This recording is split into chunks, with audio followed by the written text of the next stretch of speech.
আসসালামু আলাইকুম সুপ্রিয় 2026 সালের এসএসসি পরীক্ষার্থীবৃন্দ, তোমাদের পরীক্ষার ফলাফল প্রকাশ হচ্ছে। তোমরা কিভাবে সবার আগে রেজাল্ট দেখে নেবে সেই প্রসেসটাই এই ভিডিওতে দেখে দিব। যারা নতুন রয়েছে অবশ্যই আমাদের ফেসবুক পেজটি ফলো দিয়ে ইউটিউব চ্যানেলটি সাবস্ক্রাইব করে রাখবেন। তোমাদের পরবর্তী রেজাল্টের পর কিন্তু অনেক গুরুত্বপূর্ণ আপডেট রয়েছে। সম্পূর্ণ আপডেট পাওয়ার জন্য অবশ্যই ফেসবুক পেজটি ফলো দিয়ে ইউটিউব চ্যানেলটি সাবস্ক্রাইব করে রাখবেন। Thank you so much. আমরা সবার আগে রেজাল্ট দেখার জন্য প্রথমে চলে আসবো প্লে স্টোরে। এখান থেকে আমরা একটা অ্যাপস ইনস্টল করব, যেই অ্যাপসের মাধ্যমে আমরা 3টা পদ্ধতিতে সবার আগে রেজাল্ট দেখে নিতে পারবো। এখান থেকে আমরা সার্চ বারে সার্চ করব এসএসসি রেজাল্ট লিখে। ইতিমধ্যে হয়তো বা অনেকের মোবাইলে এটা ইনস্টল দেওয়া রয়েছে, অনেকে ডাউনলোড করেছেন। এখান থেকে আমরা ইনস্টল করার পর ওপেনে ক্লিক করব। ওপেনে ক্লিক করার পর এখান থেকে আমাদের সামনে এরকম একটা ইন্টারফেস চলে আসবে। এখান থেকে এসএসসি রেজাল্ট এর উপর আমরা ক্লিক করব। ক্লিক করার পর এখানে লেখা রয়েছে রেজাল্ট দেখুন, এই অপশানে আমরা ক্লিক করব। এই অপশানে ক্লিক করার পর আমরা প্রথমে ই-বোর্ড সার্ভার নম্বর সহ, তারপর টেলিটক সার্ভার, তারপর এসএমএস রেজাল্ট, এই 3টা মাধ্যমে কিন্তু আমরা রেজাল্ট খুব সহজে দেখে নিতে পারবো। সো এখান থেকে আমরা প্রথমে ই-বোর্ড সার্ভার এই অপশানে ক্লিক করে আমরা নম্বর সহ রেজাল্ট দেখবো যে এমসিকিউতে কত নম্বর পেয়েছি বা সিকিউতে কত নম্বর পেয়েছি। এরকম একটা ইন্টারফেস চলে আসবে। এখান থেকে প্রথমে রয়েছে বোর্ডের নাম, এখানে আমরা ক্লিক করব। এখান থেকে আমরা বোর্ডের নাম দিয়ে দিব। আমি আমার বোর্ডের নাম দিয়ে দিলাম। এখান থেকে কিন্তু তুমি যদি মাদ্রাসা বোর্ড হও তাহলে মাদ্রাসা, কারিগরি বোর্ড হলে কারিগরি দিয়ে দিবেন। দেওয়ার পর এখান থেকে পরীক্ষার নাম, এখান থেকে এসএসসি দাখিল দিয়ে দিবেন। এখান থেকে পরীক্ষার সাল 2026, ফলাফলের ধরন একক বা বিস্তারিত ফলাফল দিয়ে দিব। এখান থেকে তোমার রোল নাম্বারটা দিয়ে দিবে, এসএসসি পরীক্ষার রোল নাম্বার। নিচের করে তোমার এসএসসি পরীক্ষার রোল রেজিস্ট্রেশন নাম্বারটা দিয়ে দিবেন। দিয়ে দেওয়ার পর এখানে একটা ক্যাপচা কোড রয়েছে, এই কোডটা কিন্তু তোমাকে খালি করে বসাতে হবে। এখান থেকে কোডটা না বুঝলে আমরা ভিন্ন ছবি লোড করুন এই অপশানে ক্লিক করব, তাহলে কোডটা পরিবর্তন হয়ে আমাদের সামনে আসবে। এখানে রয়েছে 8212, আমরা এখান থেকে লিখবো 8212।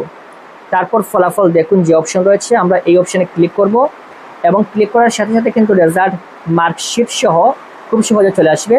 তারপর এখান থেকে সেভ করুন লেখা রয়েছে, আমরা সেভ করুনে ক্লিক করে পিডিএফটা আমরা আমাদের মোবাইলে ডাউনলোড করতে পারবো আমাদের রেজাল্টের। এই হচ্ছে প্রথম সিস্টেম। 2 নম্বর সিস্টেম হচ্ছে টেলিটক সার্ভার। এখান থেকে কিন্তু আমরা 3টা সিস্টেমে দেখতে পারবো। টেলিটক সার্ভারে ক্লিক করব। টেলিটক সার্ভারে ক্লিক করার পর কিন্তু আমাদের সামনে এরকম একটা ইন্টারফেস চলে আসবে। এখান থেকে নেম অফ বোর্ড, এখান থেকে বোর্ডের নাম দিয়ে দিবেন। এখান থেকে এসএসসি দাখিল দিয়ে দিবেন। নিচের করে ইয়ার দিয়ে দিবেন 2026। তারপর নিচের করে রেজাল্ট টাইপ ইন্ডিভিজুয়াল রেজাল্ট দিয়ে দিবেন অবশ্যই। এখান থেকে তোমার এসএসসি পরীক্ষার রোল নাম্বারটা দিয়ে দিবেন। নিচের করে তোমার এসএসসি পরীক্ষার রেজিস্ট্রেশন নাম্বারটা দিয়ে দিবেন।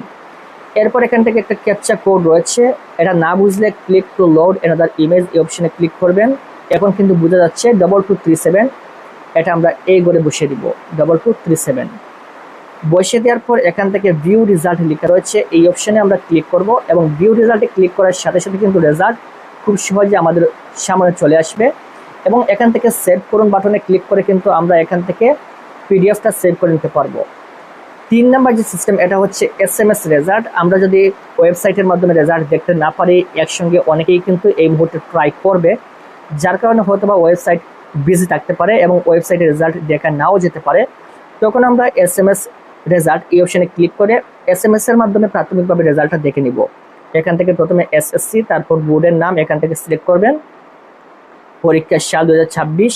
এখান থেকে তোমার এসএসসি পরীক্ষার রোল নাম্বারটা দিয়ে দিবেন এবং এখান থেকে 16222 নম্বরে এসএমএস পাঠান এই অপশানে ক্লিক করবেন। এবং এই অপশানে ক্লিক করার সাথে সাথে কিন্তু এটা খুব সহজে চলে যাবে এবং এখান থেকে সর্বোচ্চ 2 টাকা 33 পয়সা কিংবা 2.5 টাকা কেটে নিবে এবং সাথে সাথে তোমার রেজাল্ট এসএমএস এর মাধ্যমে দেখিয়ে দিবে এবং তোমার মোবাইলে চলে আসবে। আশা করি বুঝতে পেরেছো। তোমাদের রেজাল্ট প্রকাশের পর যদি রেজাল্ট নিয়ে কোনো আপত্তি থেকে থাকে অথবা তোমার আশানুরূপ ফলাফল না হয়, তাহলে তোমরা অবশ্যই বোর্ড চ্যালেঞ্জের আবেদন করতে পারবে। এবং বোর্ড চ্যালেঞ্জের মাধ্যমে প্রতি বছর অসংখ্য স্টুডেন্টের রেজাল্ট পরিবর্তন হয়, অনেকের ফেল থেকে পাস আসে, অনেকের জিপিএ পরিবর্তন হয়, অনেকের এ থেকে এ প্লাস আসে। সো তোমরা চাইলে বোর্ড চ্যালেঞ্জের আবেদন করাতে পারো যদি তোমাদের রেজাল্ট নিয়ে আপত্তি থেকে থাকে। এটা শিক্ষা বোর্ড থেকে তারা বলে দিয়েছে, যদি রেজাল্ট নিয়ে আপত্তি থাকে তাহলে অবশ্যই তোমরা বোর্ড চ্যালেঞ্জের আবেদন করাবে। যদি তোমরা বোর্ড চ্যালেঞ্জ করাতে চাও তাহলে স্ক্রিনে দেওয়া হোয়াটসঅ্যাপ নম্বরে অবশ্যই যোগাযোগ করবেন আমাদের মাধ্যমে। যারা আমাদের ফেসবুক পেজ এবং ইউটিউব চ্যানেলের সাবস্ক্রাইবার এবং ফলোয়ার রয়েছে, তোমাদের সুবিধার জন্য আমরা কিন্তু তোমাদেরকে আবেদন করে দিচ্ছি। তোমরা অবশ্যই স্ক্রিনে দেওয়া নাম্বারে যোগাযোগ করবে এবং পরবর্তী তোমাদের পরীক্ষার সকল আপডেট পাওয়ার জন্য অবশ্যই আমাদের ফেসবুক পেজটি ফলো দিয়ে ইউটিউব চ্যানেলটি সাবস্ক্রাইব করে রাখবেন। Thank you so much.